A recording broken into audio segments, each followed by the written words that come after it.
3 दिवसामध्ये जे अधिवेशन चालू आहे त्याच्यामध्ये आम्ही जे प्रश्न विचारले होते त्याला सरकारकडनं जे उत्तर आलं होतं याच्यामध्ये अनेक ठिकाणी सरकारने सुद्धा काही घोटाळे मान्य केलेत। त्याच्यामध्ये आपण जर बघितलं पीक विमा घोटाळा त्याचं सुद्धा उत्तर जे मंत्री महोदयांनी दिलं त्याच्यामध्ये त्यांनी मान्य केलं की त्याच्यामध्ये घोटाळा झालेला आहे। त्याच्याचबरोबर जो मेकनायझेशनचा मेडिकल जे हॉस्पिटल्स आहेत त्याच्यामध्ये मेकनायझेशनमध्ये जो घोटाळा झाला जे देवेंद्र फडणवीस साहेबांनी टेंडर कॅन्सल केलं अप्रत्यक्षपणे प्रत्यक्षपणे त्यांनी मान्य केलं की त्याच्यामध्ये तिथं घोटाळा झालेला आहे। तलाठी भरतीच्या बाबतीत त्यांनी पेपरवर उत्तर देत असताना मान्य केलेलं आहे की त्याच्यामध्ये घोटाळा झालेला आहे।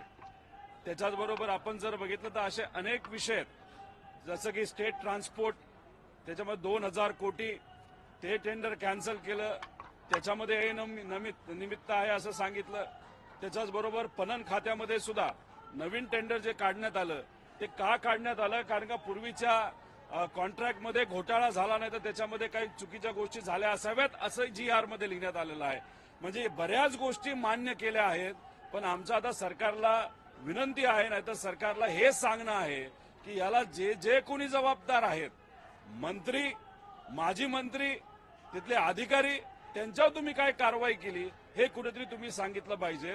आणि होतं असं की काल जर तुम्ही चर्चा बघितली की त्याच्यामध्ये जे आम्ही गेल्या वेळेस सुद्धा मुद्दा मांडला आत्ताही मांडला की जी औषधं गरिबाला दिली जातात त्याच्यामध्ये घोटाळा झालेला आहे।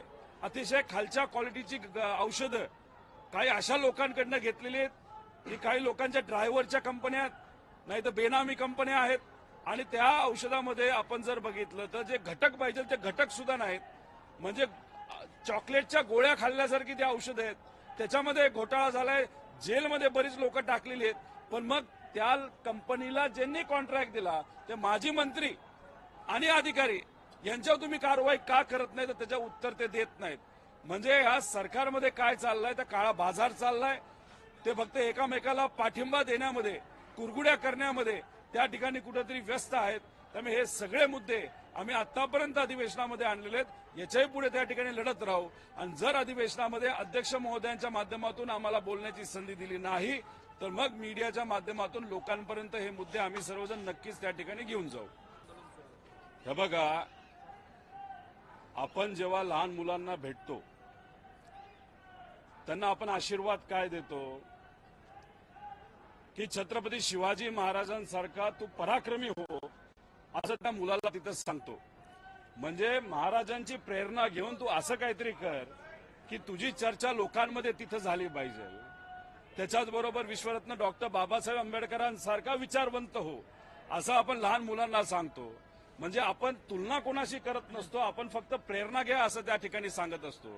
कालचं भाषण परब साहेबांचं आपण जर ऐकलं तर त्या भाषणामध्ये त्यांनी सांगितलं की जसं छत्रपती संभाजी राजेंवर अन्याय झाला ज्या पद्धतीने त्यांच्यावर त्या ठिकाणी आघात केला गेला तरी सुद्धा त्यांनी विचार सोडले नाही धर्म सोडला नाही।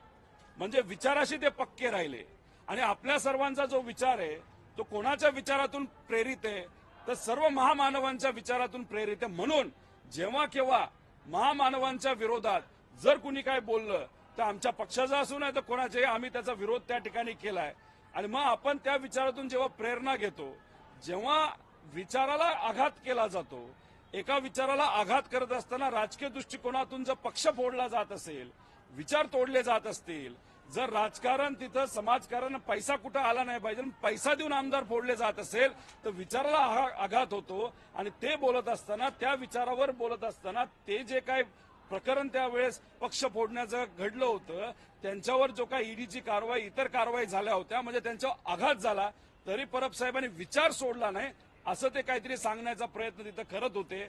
पण भाजपला दुसरं काय राहिलं नाही एखाद्या मुद्द्याला राजकीय दृष्टिकोनातून वळवायचं आंदोलन करत राहायचं। म्हणजे सरकार तुमचं आंदोलन तुम्ही करणार म्हणजे महत्वपूर्ण विषयावर लक्ष कोणाचं जाऊ नये जो भ्रष्टाचार या सरकारमध्ये चाललाय त्याच्याबद्दल कुणी बोलू नये म्हणून पायऱ्यांवर सत्ताधारी येऊन तिथं गोंधळ घालतात तसंच एखादा महत्वाचा सूर्यवंशी परिवाराला न्याय द्यावा, नाहीतर धनगर समाजाच्या पोराला तिथं जालन्यामध्ये हाणामारी झाली त्याला न्याय मिळावा, देशमुख परिवाराला न्याय मिळावा, म्हणून चर्चा अतिशय महत्वाची चालत असताना तिथं सुद्धा आंदोलन कोण करतंय तर सत्ताधारी त्या ठिकाणी करतात, म्हणजे त्यांना त्याच्यावर चर्चाच करायची नाही, त्याचाच हा प्रकार आहे असं आपल्याला म्हणावं लागेल.